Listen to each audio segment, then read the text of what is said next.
Decision Before Dawn, 1951, looks like a simple spy thriller on the surface, but behind the camera it became one of the riskiest productions ever attempted.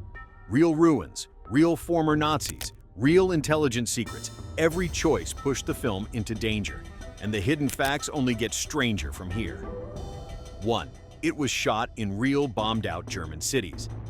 The movie was filmed inside real post-war ruins across Würzburg, Mannheim, Munich, and Heidelberg. The crew walked through collapsed buildings, burned foundations, and streets still coated in wartime debris. Nothing was built as a set. Everything you see is the aftermath left untouched after surrender. Local civilians stood silently near locations because the destruction on camera was the same destruction they lived. Filming inside real ruins felt intense already, yet the next decision pushed the atmosphere far deeper into tension. 2. Former Nazi soldiers appeared as extras. Many extras had served in the Wehrmacht or Luftwaffe only 5 years before filming began. Some wore uniforms nearly identical to their wartime outfits, which unsettled American crew members immediately. Even small marching scenes felt charged because men who once fought the Allies now reenacted old movements. The unusual mix of defeated soldiers and victorious filmmakers gave the entire production a strange emotional weight. And that weight became heavier when the lead actor revealed a dangerous secret from his own past. 3. Oskar Werner had deserted the Nazi army in real life. Werner had secretly abandoned the Wehrmacht during the war and lived in hiding until it ended.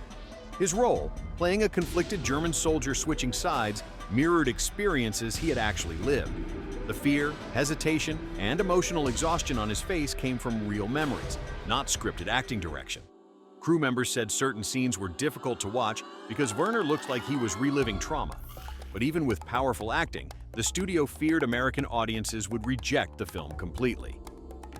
4. The studio feared Americans would reject German heroes.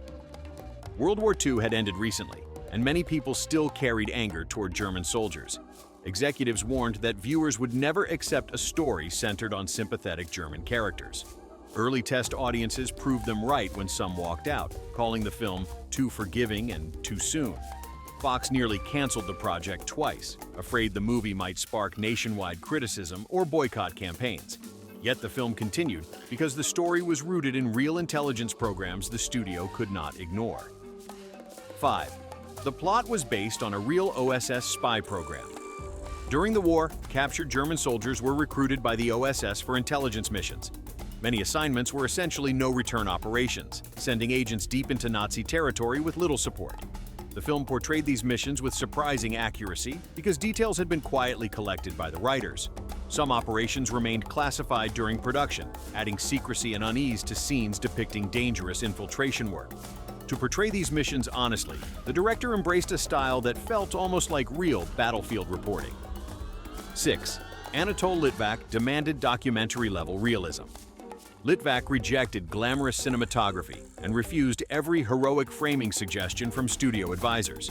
He used harsh lighting, long shadows, and cold color tones to make scenes look emotionally drained. Actors said filming felt closer to documentary fieldwork than typical Hollywood production, especially during marches. The goal was simple: show war as exhausting, paranoid, and bleak instead of triumphant or polished. Yet this commitment to realism upset West German officials who worried about the country's fragile public image. 7. West German officials tried to block several scenes. Officials argued that the film made Germany appear hopeless, ruined, and still filled with ideological loyalists. They insisted the movie would damage efforts to rebuild national reputation after years of devastation. Complaints targeted scenes of destroyed streets and lingering Nazi influence, which they felt exaggerated reality. Litvak dismissed every objection and continued filming exactly as planned, prioritizing truth over political pressure. And while political tension simmered, on set, the realism became even more intense once weapons entered the picture. 8. Richard Basehart performed his own bridge stunt over real ruins. Richard Basehart's most dangerous moment came while crossing a damaged bridge standing over icy, debris-filled water. The structure was barely holding together, with huge gaps in the planks and cracked supports beneath his boots. A stunt double was offered, but Basehart refused, insisting the fear on his face needed to be real. The crew placed life ropes out of frame as a last resort, yet Litvak demanded the shot be filmed without visible safety gear. Basehart walked across slowly, one slip away from a fall that could have ended his career or even taken his life. And as dangerous as the bridge looked, the production entered truly hazardous territory once they went underground. Hit subscribe now so you never miss the wild movie secrets Hollywood hopes you forget. 9. Real abandoned Nazi bunkers were used for interior scenes. For many interior shots, the team moved filming into authentic abandoned Nazi bunkers and command posts. These underground spaces had crumbling ceilings, rusted steel beams, and narrow halls that trapped cold air.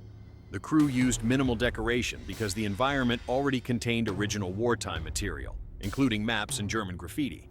Some tunnels still smelled of old oil and ration storage, offering eerie reminders of the war's presence. A few crew members reported feeling unsafe, since a single vibration could have caused loose debris to fall from sagging ceilings. Yet even structural danger could not compare to the emotional shock delivered when extras put on old uniforms. 10. Extras broke down, crying when wearing Nazi uniforms. Many German extras had living memories of wartime loss, and wearing a Nazi uniform resurfaced deep emotional wounds. Some had fathers who died in service, others had relatives who vanished without trace, and some carried shame from past allegiance. Extras reported trembling while buttoning jackets, and several collapsed in tears before scenes even started. The production eventually hired counselors and support staff because breakdowns had become a normal part of filming days. Litvak insisted the emotional authenticity was necessary, even though it meant reliving trauma many thought they had buried. And the emotional strain escalated further when American officials grew uneasy with the film's portrayal of intelligence work. 11. The film was nearly banned on U.S. military bases. The movie's portrayal of American intelligence did not follow the heroic, polished image the military preferred. It showed desperation, fear, miscommunication, and flawed decision-making, an uncomfortably honest depiction for a Cold War audience. U.S. commanders worried young soldiers might misinterpret the film as criticism of current military structures. Some bases debated whether to restrict screenings entirely, treating the film as potentially damaging to morale. Although a full ban never materialized, the internal debate proved how provocative the movie felt to officials. But the military's concerns deepened when they learned who was secretly shaping the screenplay from the inside. 12. A real OSS spy helped write the screenplay. One of the screenplay consultants was a former OSS operative who had worked behind enemy lines during the war. He offered classified-level insight into infiltration missions, betrayals, failed operations, and the constant psychological pressure on agents. Many lines of dialogue came directly from his personal field reports, rewritten only to avoid government censorship. He revealed that most missions ended in failure, a truth rarely admitted publicly at the time. Some details he provided were still technically restricted during release, making portions of the screenplay unusually accurate and risky. And even the title became more revealing once audiences learned it came directly from wartime military language. 13. Decision Before Dawn was an actual war phrase. The title referred to infiltration assignments that required agents to retrieve vital intelligence before sunrise. American commanders used the phrase during late war operations where decisions needed to be made before first light. Because most missions happened at night, Decision Before Dawn became slang for high-risk evaluations under pressure. Litvak chose the phrase intentionally, linking the film directly to military terminology that only veterans recognized.